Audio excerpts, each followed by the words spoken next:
West Bengal state ইউনিভার্সিটির BA second semester minor core ছাত্রছাত্রীদের জন্য হিস্টোরি সাজেশন 2025 নিয়ে চলে এলাম। তোমরা যারা 2025 সালে সেকেন্ড সেমিস্টার পরীক্ষা দেবে তাদের জন্য এই সাজেশন। আমি এর আগে ফার্স্ট সেমিস্টারের আর্টস গ্রুপের অনেক সাজেশনে দিয়েছিলাম এবং সেটা মিলিয়েও দিয়েছি দুটো একটা কত পার্সেন্ট কমন এসেছিল, কিভাবে কমন এসেছিল তোমরা যদি ফলো করে থাকো দেখে থাকবে। এরপরে বিএর second semester, fourth semester, six সেমিস্টারের সাজেশন আমি পরপর আনবো, তাই তোমরা অবশ্যই চ্যানেলটাকে সাবস্ক্রাইব করে রেখো, বেল আইকনটা প্রেস করে রাখবে যাতে সবার আগে এই ধরনের গুরুত্বপূর্ণ ভিডিও তোমাদের কাছে পৌঁছে যায়। আর অবশ্যই ফলো দিও আর লাইক কমেন্ট শেয়ার করে দিও বন্ধু বান্ধব সহপাঠীদের মধ্যে, সবার কাছে যাতে পৌঁছে যায়, সবাই যাতে এই ভিডিওর সুবিধা নিতে পারে, এই সাজেশনের সুবিধা নিতে পারে। খুব কষ্ট করে খেটে আমি তোমাদের জন্য এই সাজেশন বানাই, 100% আসবেই আসবে, একদম গ্যারান্টি, নিশ্চিত আসবেই, অন্য কোনো দিকে তাকাতে হবে না তোমাদের, অবশ্যই আসবে এর ভিতরেই। এবং এই সাজেশন ফলো করলে তোমরা 100% উপকৃত হবেই হবে। দেখো, তোমাদের 10 নম্বরের প্রশ্ন থাকবে, প্রশ্ন লিখতে হবে দুটি, 10 দুগুণে 20 নম্বর থাকবে। সেই 10 নম্বরের জন্য আমি কটা প্রশ্ন তোমাদের স্টার্ট দিয়ে দেব, সেইগুলো অবশ্যই ভালো করে করে যাবে, তার মধ্যে অবশ্যই আসবে। তবু তার সঙ্গে আরও কিছু প্রশ্ন তোমরা পড়ে যাবে। আর তোমাদের সময় এখনো আছে, অনেকটা আছে পরীক্ষার, হয়তো সামনে ইন্টারনাল, তার জন্য প্রস্তুতি তোমাদের নিতে হবে, এই প্রশ্নগুলো করতে হবে, কিন্তু এক্সটার্নালের জন্য তোমরা কিছুটা সময় পাবে। আর অনেক আগেই তোমাদের এই সাজেশন আমি দিয়ে দিলাম, তোমরা দেখে নেবে।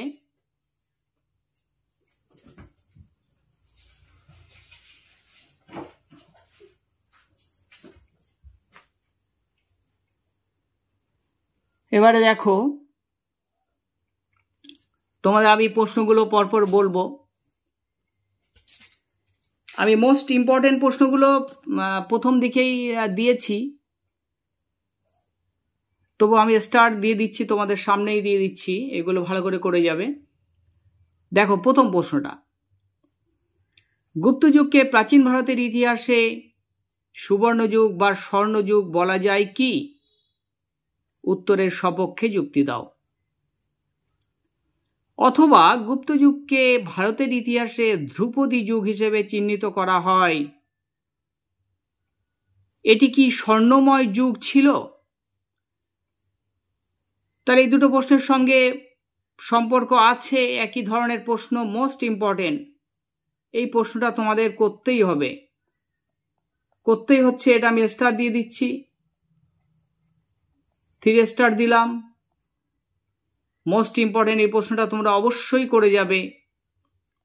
পরে প্রশ্ন দেখো, সমুদ্রগুপ্তের সাম্রাজ্যবাদী নীতি আলোচনা করো, অথবা সমুদ্রগুপ্তের কৃতিত্ব আলোচনা করো, এটাও স্টার দিয়ে দিলাম। এই দুটো প্রশ্নের ভিতরে একটা প্রশ্ন তোমরা পেতেই পারো, মোস্ট ইম্পর্টেন্ট। পরে প্রশ্ন দেখো, গুপ্ত সাম্রাজ্যের পতনের কারণ, এটাও ভালো করে দেখে রাখবে, 5 নম্বরেও আসতে পারে এই প্রশ্নটা। অনেক সময় কি হয়, সাজেশন যেটা দেওয়া হয় 10-এ দিলে দেখা যাচ্ছে অনেক সময় 5-এও আসে, তাই সব প্রশ্নগুলো ভালো করে করতে হবে। পরে প্রশ্ন দেখো, এটাও ইম্পর্টেন্ট প্রশ্ন, শাসক হিসেবে হর্ষবর্ধনের কৃতিত্ব আলোচনা করো, এটাও ইম্পর্টেন্ট এই প্রশ্নটা, এটাও 3 স্টার দিয়ে দিলাম। শাসক হিসেবে হর্ষবর্ধনের কৃতিত্ব আলোচনা করো, অথবা হর্ষবর্ধনের রাজত্বকাল সম্পর্কে আলোচনা করো। নেক্সট দেখো, শশাঙ্কের নেতৃত্বে গৌড়ের উত্থান। এই দুটো প্রশ্নের ভিতরে একটা আসতেই পারে, মোস্ট ইম্পর্টেন্ট। পরে আমি তোমাদের আবার প্রশ্ন ধরে ধরে মিলিয়ে দেবো সাজেশনের সঙ্গে প্রশ্ন ধরে মিলিয়ে দেবো, দেখবে তখন কত পার্সেন্ট কমন থাকে। 100% তো থাকবেই, অনেক বেশি, 150-200% পর্যন্ত কমন থাকবে আশা করি। এটা আমার এত বছরের অভিজ্ঞতা, আমি যা দেব তাই আসবে। তোমরা ভালো করে শুধু ফলো করো, চ্যানেলটা সাবস্ক্রাইব করো, আর আমার সাজেশনটা ফলো করে যাও, অন্য কোনো দিকে তোমাদের তাকানো লাগবে না। পরের প্রশ্ন দেখো, স্থানীয় স্বায়ত্ত শাসনের কথা বিশেষভাবে উল্লেখ সহ চোল শাসন ব্যবস্থা আলোচনা করো। এই প্রশ্নটা ইম্পর্টেন্ট, এটাও স্টার দিলাম, এটাও 3 স্টার দিলাম, এটাও তোমাদের জন্য ইম্পর্টেন্ট। এই প্রশ্নগুলো, এই 5টা প্রশ্ন তোমাদের 3 স্টার দিয়ে দিলাম। এই 5টা প্রশ্ন তোমরা বিশেষভাবে ভালো করে যাবে, এর ভিতরে তোমরা কমন পেয়ে যাবে 2টো প্রশ্ন আশা করা যায়। আর একটা প্রশ্ন, এই প্রশ্নটা আচ্ছা, পল্লবদের পরে, তাহলে এখানে কোন পর্যন্ত হলো? শাসক হিসেবে হর্ষবর্ধনের কৃতিত্ব আলোচনা করো, অথবা হর্ষবর্ধনের রাজত্বকাল সম্পর্কে। পরে প্রশ্ন দেখো, শশাঙ্কের নেতৃত্বে গৌড়ের উত্থান আলোচনা করো। শশাঙ্কের নেতৃত্বে গৌড়ের উত্থান আসার মতো প্রশ্ন। পরে প্রশ্ন দেখো, স্থানীয় স্বায়ত্ত শাসনের কথা বিশেষভাবে উল্লেখ সহ চোল শাসন ব্যবস্থা আলোচনা করো। চোলদের শাসন ব্যবস্থা, এটা ভালো করে রাখবে। পরে প্রশ্ন দেখো, পল্লবদের শিল্প, স্থাপত্য, সংস্কৃতি সম্পর্কে আলোচনা করো। নেক্সট দেখো, পাল প্রতিহার রাষ্ট্রকূটদের মধ্যে ত্রিশক্তি সংগ্রামের বিবরণ দাও। এটা আমি 2 স্টার দিলাম, অর্থাৎ ত্রিশক্তি দ্বন্দ্ব বা সংগ্রাম এর বিবরণ পড়তে হবে। অথবা প্রাচীন ভারতবর্ষের ইতিহাসে দাক্ষিণাত্যে ও উত্তর ভারতে ত্রিশক্তি প্রতিদ্বন্দ্বিতা সম্পর্কে আলোচনা করো। এটাও ইম্পর্টেন্ট প্রশ্ন, 2 স্টার দিয়ে দিলাম। পরের প্রশ্নগুলো একটু করে রাখবে। দেখো,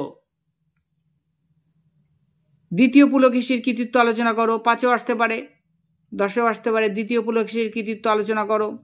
পরের প্রশ্ন দেখো, তুর্কি জাতির ভারত বিজয় কিভাবে সম্পন্ন হয়েছিল, অর্থাৎ ভারত বিজয়ে তুর্কিদের সাফল্যের কারণ পড়তে হবে।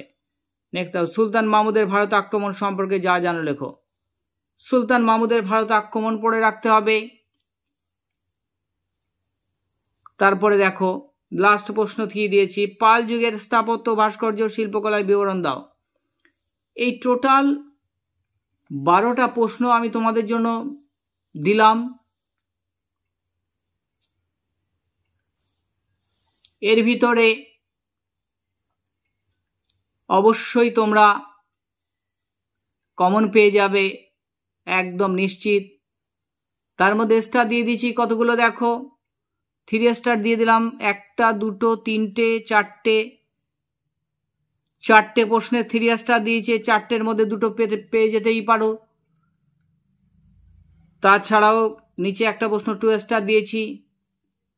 সময় আছে, তোমরা টোটাল এই প্রশ্নগুলো কমপ্লিট করে যাও, আর কোনো দিকে তাকাতে হবে না, কোনো প্রশ্ন পড়া লাগবে না, একদম নিশ্চিত তোমরা কমন পাবেই এর ভিতরে। তাহলে 10 নম্বরের জন্য এই প্রশ্নগুলো তোমাদের দিলাম। এরপরে 5 নম্বরের প্রশ্নও দিয়েছি। দেখো, 5 নম্বরের প্রশ্ন,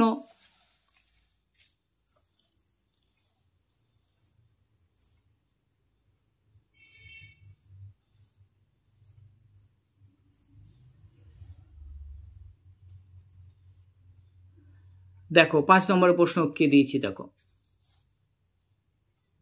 প্রথম প্রশ্ন, অজন্তার 5 নম্বরেও কিন্তু 2টো প্রশ্ন আসবে, 5 দুগুণে 10। প্রথম প্রশ্ন দেখো, অজন্তার চিত্রসমূহ কেন বিখ্যাত? মোস্ট ইম্পর্টেন্ট, 3 স্টার দিলাম।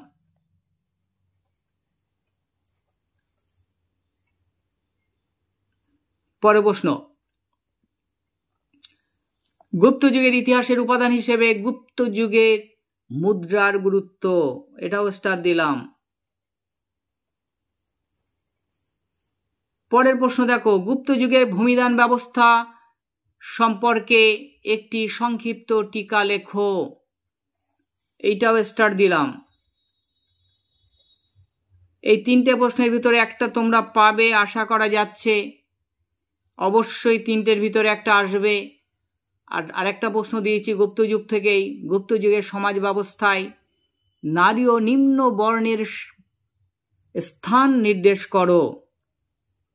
এটাও টুয়েস্টটা দিলাম। এই চারটে প্রশ্নের ভিতরে একটা তোমরা পাচ্ছ নিশ্চিত, একদম শিওর। খুব ভালো করে এই চারটে প্রশ্ন তোমাদের করে যেতে হবে। দেখো, অজন্তার চিত্রসমূহ most important, very very important. আর গুপ্ত যুগের ইতিহাসের উপাদান হিসেবে গুপ্ত যুগের মুদ্রার গুরুত্ব কি? গুপ্ত যুগের মুদ্রার গুরুত্ব, তাহলে গুপ্ত যুগের রাজাদের সম্পর্কে জানতে মুদ্রা খুব গুরুত্বপূর্ণ ছিল, তা তোমরা জানো, পড়ে নিও ভালো করে। পরে প্রশ্ন, গুপ্ত যুগের ভূমিদান ব্যবস্থার সম্পর্কে একটি সংক্ষিপ্ত টিকা। ভূমিদান ব্যবস্থা আর গুপ্ত যুগের সমাজ ব্যবস্থায় নারী ও নিম্ন বর্ণের স্থান নির্দেশ করো। এই চারটে প্রশ্নের ভিতরে একটা না একটা প্রশ্ন আসছেই। প্রথম দুটোর ভিতরে একটা আসতে পারে। মোস্ট ইম্পর্টেন্ট, ভালো করে যাবে তোমরা, একটুও যেন কোথাও গাফিলতি না থাকে। অবশ্যই কমন পাবে, আর অন্য কোনো দিকে তাকাতে হবে না, আমার সাজেশনটাই পড়ে যাবে। আমি প্রশ্নের পরীক্ষা হয়ে যাওয়ার পরে প্রশ্ন উত্তর মিলিয়ে দেবো, তখন দেখে নিও। আর তোমরা যারা আমার সাজেশন কমপ্লিট করে যাবে তারা তো বুঝতেই পারবে, পরীক্ষার হলে গিয়ে সব প্রশ্নই তোমরা কমন পেয়ে যাবে। শুধু বিশ্বাসটা রাখো, দেখো, ঠকতে হবে না তোমাদের, কমন পাবেই পাবে। পরে প্রশ্ন দাও, মাৎস্য ন্যায় কাকে বলে? প্রাচীন বাংলার রাজনীতিতে এর প্রভাব কি ছিল? প্রাচীন বাংলার রাজনীতিতে মাৎস্য ন্যায়ের প্রভাব, এটা পড়তে হবে। প্রাচীন বাংলার রাজনীতিতে মাৎস্য ন্যায়ের প্রভাব। পরে প্রশ্ন দেখো,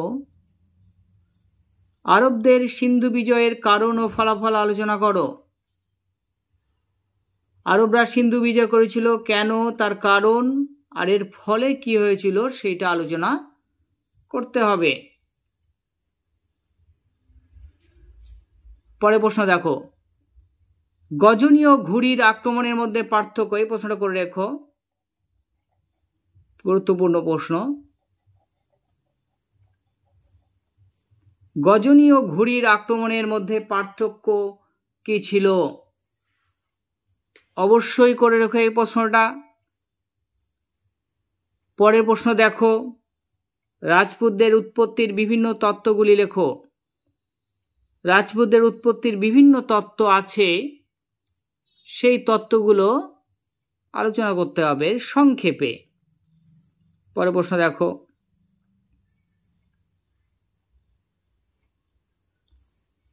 শিক্ষার বিকাশে নালন্দা বিশ্ববিদ্যালয়ের অবদান লেখো। এ প্রশ্নটাও করে রাখবে, নালন্দা বিশ্ববিদ্যালয়ের অবদান আসতে পারে, টুয়েস্টটা দিয়ে দিলাম। শিক্ষার বিকাশে নালন্দা বিশ্ববিদ্যালয়ের অবদান। পরের প্রশ্ন দেখো, গুপ্ত যুগের ধর্ম ও সমাজ জীবনের বর্ণনা দাও। তাহলে গুপ্ত যুগের ধর্ম ও সমাজ জীবনের বর্ণনা দাও, বর্ণনা দিতে বলা হয়েছে। তারপরে নেক্সট দেখো, তাহলে গুপ্ত যুগের ধর্ম আর সমাজ ব্যবস্থা। পরে প্রশ্ন দেখো, গুপ্ত সম্রাট দ্বিতীয় চন্দ্রগুপ্তের কৃতিত্ব সংক্ষেপে আলোচনা করো। ইম্পর্টেন্ট প্রশ্ন, গুপ্ত সম্রাট দ্বিতীয় চন্দ্রগুপ্ত বা বিক্রমাদিত্য উপাধি তিনি নিয়েছিলেন, তার কৃতিত্ব সংক্ষেপে আলোচনা করো। এইসব প্রশ্নগুলো বড় প্রশ্নও আসতে পারে, তবে কমই আসে, ছোট প্রশ্ন আসবে, পড়ে রেখো তবুও। পরে দেখো, কৈবর্ত বিদ্রোহ সম্পর্কে টিকা পড়তে হবে একটু। আর শেষ প্রশ্নটা দিয়েছি দেখো, খ্রিস্টীয় একাদশ শতকে গজনভির আক্রমণের কারণ ও প্রভাব সম্পর্কে আলোচনা করো। খ্রিস্টীয় একাদশ শতকে গজনভি কেন আক্রমণ করেছিল এবং তার প্রভাব কি ছিল। সেটা পড়তে হবে। এই তোমাদের টোটাল 10 নম্বর এবং 5 নম্বরের সাজেশন আমি কমপ্লিট করলাম। আশা করি এর ভিতরে তোমাদের প্রশ্ন সব আসবে, এর বাইরে কোনো প্রশ্ন আসবে না। এরপরে এর থেকে আবার most important last minute suggestion আমি আনবো তোমাদের পরীক্ষার আগে। লাস্ট মিনিট সাজেশন আনবো পরীক্ষার আগে। খুব কম প্রশ্ন আমি তাতে সিলেক্ট করে দেব তোমাদের জন্যে। পাঁচটা প্রশ্ন বা 5টা কি 6টা করে প্রশ্ন আমি সিলেক্ট করে দেব। সেই প্রশ্নগুলো পড়লেই তোমরা একদম গেইন করতে পারবে, সাফল্য তোমাদের নিশ্চিত। শুধু আমার চ্যানেলটাকে একটু সাবস্ক্রাইব করে রাখো আর বেল আইকনটা প্রেস করে রাখো, যাতে সবার আগে এই ধরনের ভিডিও তোমাদের কাছে পৌঁছে যায়। আর সবাই যাতে এই সাজেশন বা এডুকেশনাল যে সমস্ত ভিডিও আমি আনছি সব ভিডিওর সুবিধা যাতে পেতে পারে সবাই, তাই বেশি বেশি শেয়ার করে দাও বন্ধু বান্ধব আত্মীয় স্বজন সহপাঠীদের মধ্যে। কারণ গ্র্যাজুয়েশনের ভিডিও তো আমি আনবো, তাছাড়াও তোমাদের ভাই বোন বা সব নিচু ক্লাসে যারা পড়ে, মাধ্যমিক উচ্চ মাধ্যমিক, তাদের জন্য বিভিন্ন এডুকেশনাল ভিডিও আমি আনছি। তাই তোমরা অবশ্যই শেয়ার করো বেশি বেশি, অবশ্যই উপকার পাবে তোমরা, এই চ্যানেলের সুবিধা পাবে।